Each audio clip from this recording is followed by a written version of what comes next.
Okay, so good morning po sa inyo mga kapatid. Pag-usapan natin itong flood control scam. Alam nyo, para sa akin, dapat isa pong independent fact-finding investigation po yung dapat gawin. Okay? At saka, hamon ko na rin po kay Senator Ping Lacson para hindi ho yung kung sino-sino yung na ituturo, dapat po magkaroon na po tayo rito ng mapangalanan na kung sino ba yung 67 o higit pa na mga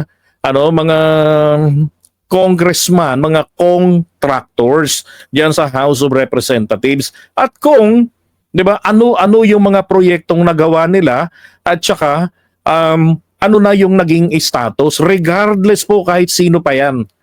'Di ba? Para sa ating bayan dapat po inire-reveal 'yan.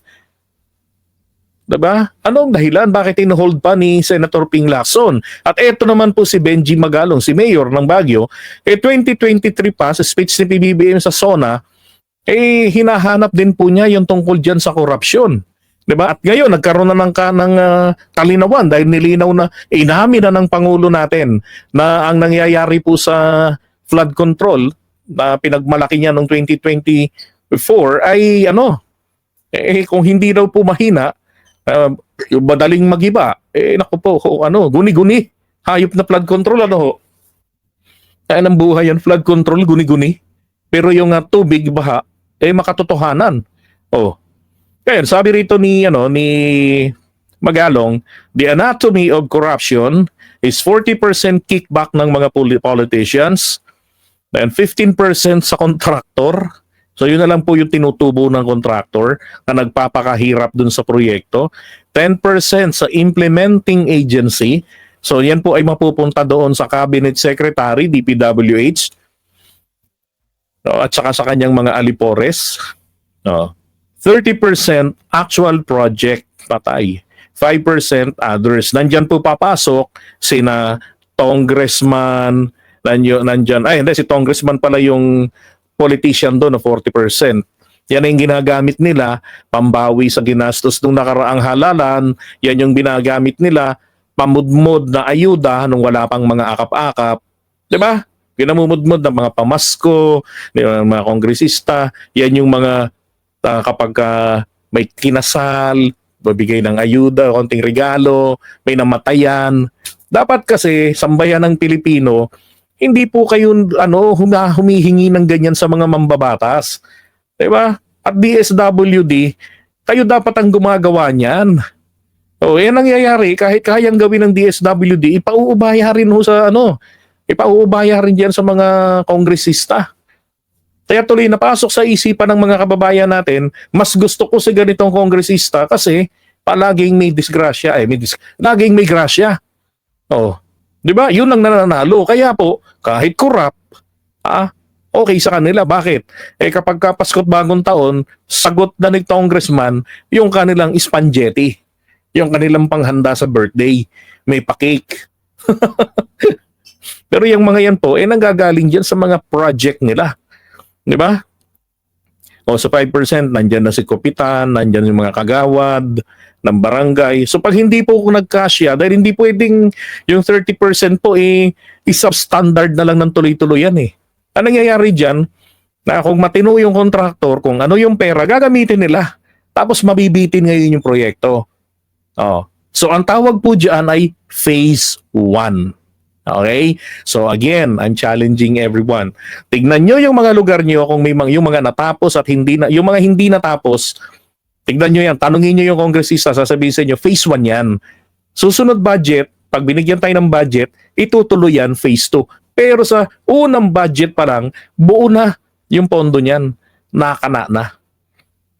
Kaano ngayon ang problema natin dito? Ang COA. 'Di ba? Yung COA. Anong nangyayari? Pero LGU, merong COA yan . Kasabwat din po ang COA. Naalala ko dati, 98, college pa ako noon. Yung aking kaibigan na SK chairman, I'm not gonna mention, pero he's a professor dyan sa PNP. Dalawa yung mga kaibigan kong professor dyan . Mga college, mga friends ko talaga. Ngayon, sabi niya sa akin, wala ang problema dyan, pre. Bakit? Sabi lang gawa ng report yan sa COA. Oo. Tapos bibigyan lang natin yan ng ambon. Gano'ng ambon mo ron? Eh, malalaman mo rin yan. Eh, totoo nga naman. Hindi siya nakukuha. Hindi nakukuha sa loko-loko kong kaibigan. Ay, nako. So yun po, kaya tayo nagkakaleche-leche. Ngayon, malaking tulong po itong sinasabi na to ni Senator Ping Lacson at saka nito ni Magalong. Oh. Ngayon, ito naman din po yung bitter na kongresista. Representative ito ng komunistang grupo Kabataan Party List dati, si Ridon. So hinamon niya si Magalong na maglabas ng ebidensya na sa umano'y kickback sa flood control projects. So si Magalong naman po, pumayag naman yan kaya lang ang problema, wala na, hindi na nila ini-invite sa Congress. Ngayon, ang Malacanang naman po ay interesado diyan sa sinasabi ni Magalong at pinagsasubmit nga po siya ng ebidensya rin ng mga impormasyon tungkol diyan. So ang tanong, wala bang impormasyon ang ating presidente? Meron na pong impormasyon yan. Gusto lang nilang makita kung magtutugma ba yung impormasyon nila. At itong sinasabi ni Magalong. Kasi kailangan ang ilabas dito ni Magalong, nationwide yan. Di ba? Kasi sinasabi niyang anatomy of corruption, mukhang pang general na yan ng buong Pilipinas. I mean, general na sistema ng paanong parti-partihin ang mga proyekto.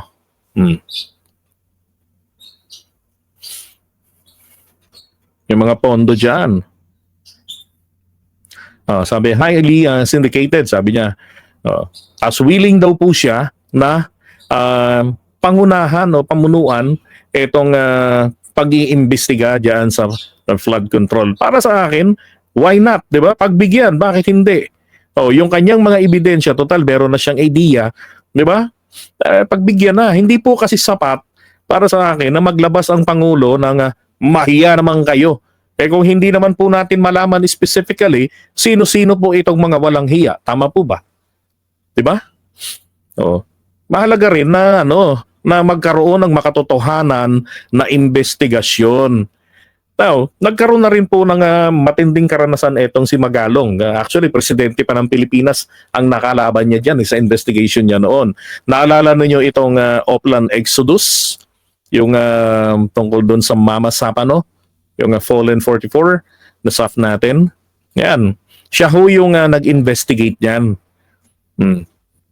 Tapos, yun po sa kanilang investigation, na pinpoint nila na ang talagang kung sino yung mga may kasalanan, naturo ho si Pinoy. Si Pinoy ang naituro doon.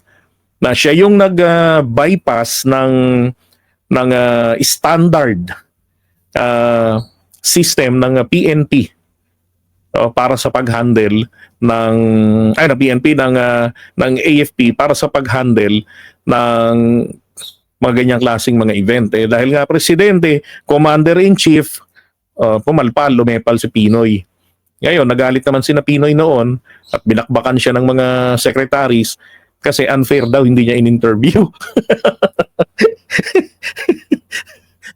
Di ba, naalala niyo yun, yung kaibigan ni Pinoy na dating PNP chief? Nakalimutan ko yung pangalan nun, nasuspendido. Yun ang kanyang katuwang sa pagmamando. Tapos nung humihingi na yung staff natin ng tulong, nako po, stand down ang order ni Pinoy. Pinaubos kaysa daw maunsyami pa yung kanyang hinahangad kasi ni Pinoy noon yung Nobel Peace Prize. Noon, 'di ba? Na target lang hulihin si Marwan, buhay man o patay. Yung international terrorist. Napatay nga, kaya lang nadali naman yung mga pumatay, yung mga humuli, yung SAF. Tapos yung backup nandyan ready, nakaabang, tinurn down ni Pinoy ang pagligtas sa kanila. Yun. Kahit na desperate na yung isa ron na sinabi na bomb on my side, hindi rin nila inintindi. Naka-turn down lahat. So, walang sinasanto. Diba? Hanggang sa nagretiro na siya. Pagbigyan na siya na yung makasama roon na yun, Sir Carlos Seguio, si Purisima, yung suspended chief PNP doon. Diba? Malalaman naman ng taong bayan yan kung one-sided ba, may kinampihan si Magalong, 'di ba? May prinotektahan ba 'to? Hindi naman kasi porket na yung kanyang nakalaban nung nakaraang eleksyon ay isang kongresista, 'di ba? Kaya tinitira niya yung mga tignan natin doon sa investigasyon. Ngayon, kung ganun yung pananaw ng ating pangulo, Dahil puro ng kalaban niya nung nakarang halalan ni kongresista, kumuha po ng isang pribado, itayo yung Independent Fact-Finding Commission na mabilisan na ilabas, di ba, na mag-imbestiga diyan at gawing transparent, malaman ng taong bayan kung sino-sino yung mga salarin diyan po sa mahina o guni-guni na flood control projects ng kanyang administrasyon. Kailangan po kasi talagang sa totoo lang napilitan na ho si PBBM na umaksyon diyan. Bakit? Kaso na po yan eh. Graft and corruption yan.